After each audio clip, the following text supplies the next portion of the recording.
Përderisa të punësuarit në klinikën e fëmijëve në Shkupe kanë vazhduar edhe sot protestën e tyre pasi nuk kanë marrë paga 5 muaj dhe nuk u janë vazhduar kontratat e punës, të paktën e morën një përgjigje, e cila nuk ishte as pak shpresdhënëse. Pagat për muaj që kanë kaluar nuk do t'i marrin, sepse siç tha Ministri i Shëndetësisë, paga në mënyrë retroaktive nuk mund të paguhet, për shkak se ligjërisht është e pamundur. Madje në pikpyetje është nëse do ju vazhdohen kontratat. Punonjësit pas protestës u thirrën në takim nga Ministri Aliu. Pas takimit, Ministri Paramediave deklaroi se do të zhvillojë takim me drejtorin e klinikës dhe më pas do të analizojnë gjithë procedurat administrative për të sjellë një vendim.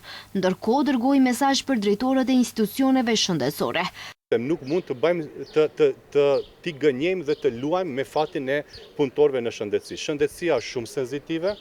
Të punësuarit në shëndetësi duhet të kenë një krah të fortë dhe të mbështeten në ligj, në administrat dhe jo në fjalë dhe në dëshirat e secilit prej neve që jemi në shëndetësi. Lus haptazi, përpara juve shfrytëzoj rastin, çdo drejtor i në institucionet publike shëndetësore në nivel të shtetit mos i jep premtime pa pasur mbules administrative dhe mos bën shpresa të rejshme.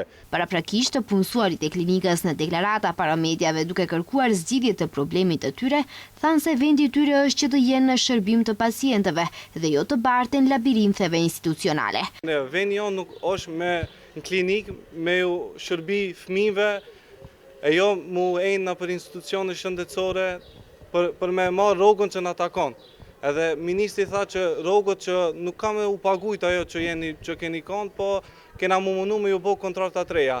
Du me cek që na nuk kena këtu për me i vazhdu kontratet edhe me shku në punë prap. Pa me i marrë rrogët që kena punu 6 muj, na nuk dojna me shku prap në punë. Ata shprehen të bindur se nga institucioni ku ata kanë punuar, nuk është bërë asnjë gabim. Kjo tani është e tepërt, e hedhin topin prej njërës anën tjetrën. Ishte fjala se Ministria e Financave ka dhënë mendim negativ. Shkuam atje, na thanë do ta shohim nga fillimi. Ne jemi të sigurt se te klinika nuk ka asnjë gabim, sepse kemi kolegë këtu që i kanë rregulluar ato dokumente. Të premten e kaluar ata protestuan para Ministrisë së Financave, ku gjithashtu zhvilluan takime përfaqësues të Dikasterit të Financave, por që atëherë nuk kanë asnjë informacion prej atje.